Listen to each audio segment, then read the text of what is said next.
इस्लाम में सब्र की बड़ी फजीलत आई है। कुरान में फरमाया गया, सब्र करने वालों के साथ अल्लाह है।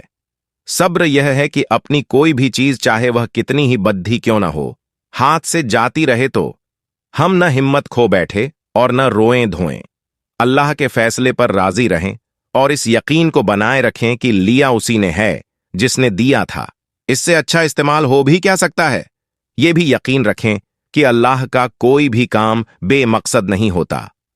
अगर हम सब्र से काम लेते हैं तो वह हमसे खुश होगा और आखिर में अच्छे से अच्छा बदला भी देगा। जब अल्लाह नाराज होते हैं तब वह उस इंसान को किसी ऐसी चीज का मुरीद बना देते हैं जो उसे कभी हासिल नहीं हो सकती और वह उसकी तलब में लग जाता है और फिर वह चीज उसे नहीं मिलती।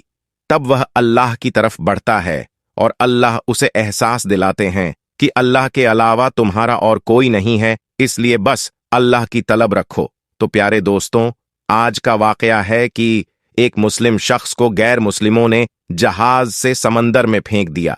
उसके बाद उसके साथ क्या मोजीजा हुआ, जिसको सुनकर आप भी हैरान और परेशान हो जाएंगे। इसलिए आप इस वीडियो को आखिर तक जरूर देखिएगा दोस्तों। एक समुद्री जहाज जिस पर काफी बोझ था, तिजारत का सामान और ताजिर उस जहाज के ऊपर सवार थे। अब सफर के दौरान समंदर में तूफान की वजह से जहाज हिचकोले खाने लगा और बिल्कुल डूबने के करीब हो गया। तो जहाज के कप्तान ने एक तजवीज सबके सामने पेश की कि देखिए, जहाज के ऊपर बोझ बहुत ज्यादा हो गया है, अब हम सबको जिंदा रहना है। तो आप लोगों का कुछ सामान समंदर में फेंक दिया जाए तो जहाज थोड़ा हल्का हो जाएगा और हम आसानी के साथ किनारे लग जाएंगे, क्योंकि हमारी जानें ज्यादा कीमती है सामान के मुकाबले में।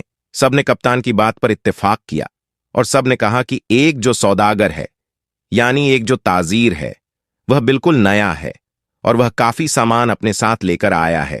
उसका सामान फेंक दिया जाए समंदर में तो इससे हम सब डूबने से बच जाएंगे, और उसका सामान जितना है अगर उतना फेंक दिया जाए तो हमारा जहाज आसानी के साथ किनारे लग जाएगा।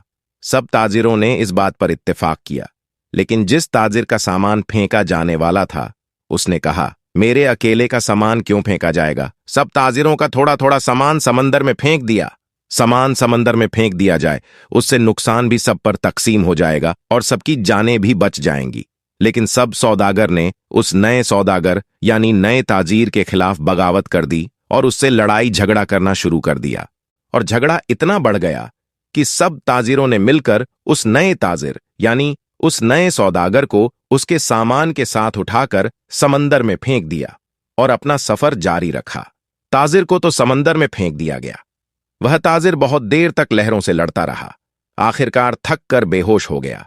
लेकिन कुछ देर के बाद जब वह होश में आया तो उसे मालूम हुआ कि समंदर की लहरों ने उसे किसी वीरान और नामालूम जजीरे पर लाकर किनारे कर दिया है।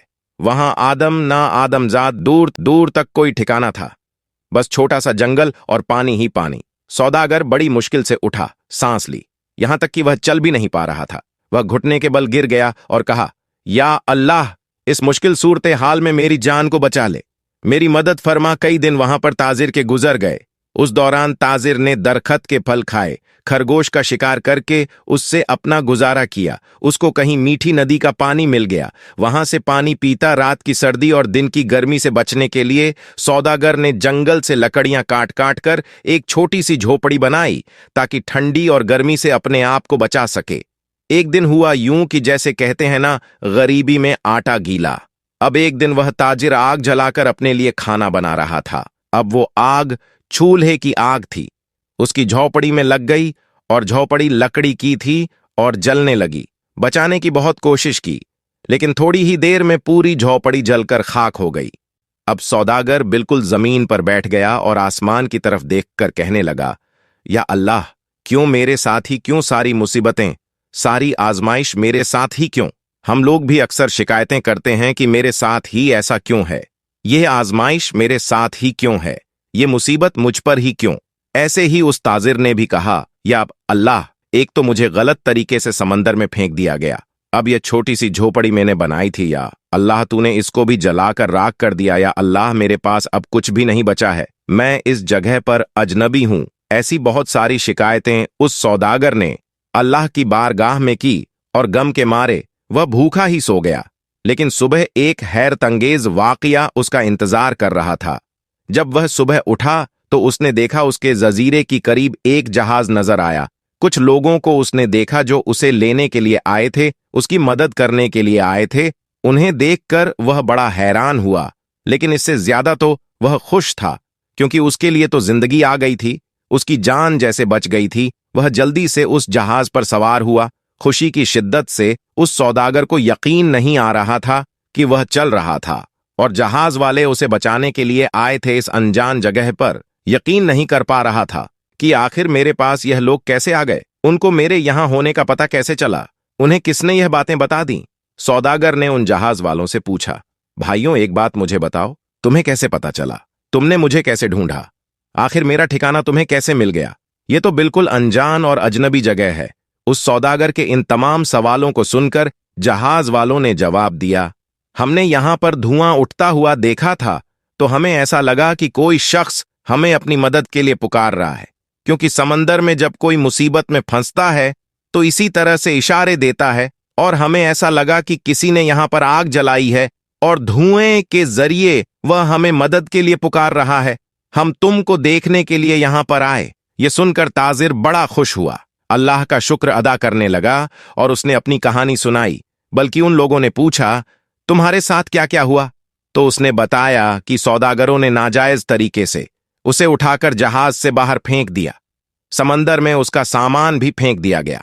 वह लोग जो कि जान बचाने के लिए आए थे, उन्होंने कहा, अच्छा तुम उस जहाज के बारे में हमें बता रहे हो, तो मैं आपको बता दूं कि वह जहाज अपनी मंजिल तक नहीं पहुंचा, बल्कि समंदर के लुटेरों ने उस जहाज पर हमला कर दिया, पूरा सामान लूट लिया और सारे ताजिरों को कत्ल कर दिया।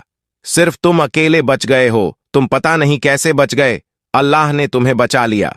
सौदागर यह सुनते ही जारोक्तार रोने लगा, वही सजदे की हालत में गिर गया और कहने लगा, या अल्लाह तेरे काम और तेरे फैसले सबसे बेहतर होते हैं, तू जो भी करता है अपने बंदों के लिए बेहतर ही करता है, बस हम ही बेसब्री हो जाते हैं, हमारे अंदर सब्र नहीं होता, वरना बाद में तो पता चलता ही है। अल्लाह तेरा जो फैसला था वह बिल्कुल सही था। मेरे भाइयों और बहनों और दोस्तों, अगर आपकी हालात बिगड़ जाए तो आप डरे नहीं, आप खौफजदा ना हो, बस इतना यकीन रखें कि खुदा की हर चीज में हिकमत होती है। जब भी आपका कोई काम रुक जाए, आपकी कश्ती भंवर में फंस जाए, आपकी झोपड़ी जल जाए, तो यह जान लें कि खुदा आपका अच्छा इंतजाम कर रहा है। दोस्तों, अगर आज की हमारी यह वीडियो आपको पसंद आई है और आपने आज की वीडियो से वाकई कुछ सीखा है, तो इसे जरूर अपने तक महदूद न रखें, बल्कि अपने दोस्त हब्बाब के साथ इसे जरूर शेयर करें, ताकि हम इस वीडियो के जरिए जो पैगाम आपको देना चाहते हैं, वह पैगाम आपके जरिए आपके दोस्त हबाब तक भी पहुंच जाएं। और इस वीडियो को आप लाइक जरूर करें। अगर आपने हमारे चैनल को सब्सक्राइब नहीं किया है तो अभी सब्सक्राइब कर ले, और आइंदा आने वाले ऐसे ही दिलचस्प वीडियोस की नोटिफिकेशन के लिए बेल आइकन पर क्लिक करना ना भूले। बहुत जल्द एक और नई वीडियो के साथ आपकी खिदमत में हाजिर होंगे। तब तक के लिए अल्लाह हाफिज।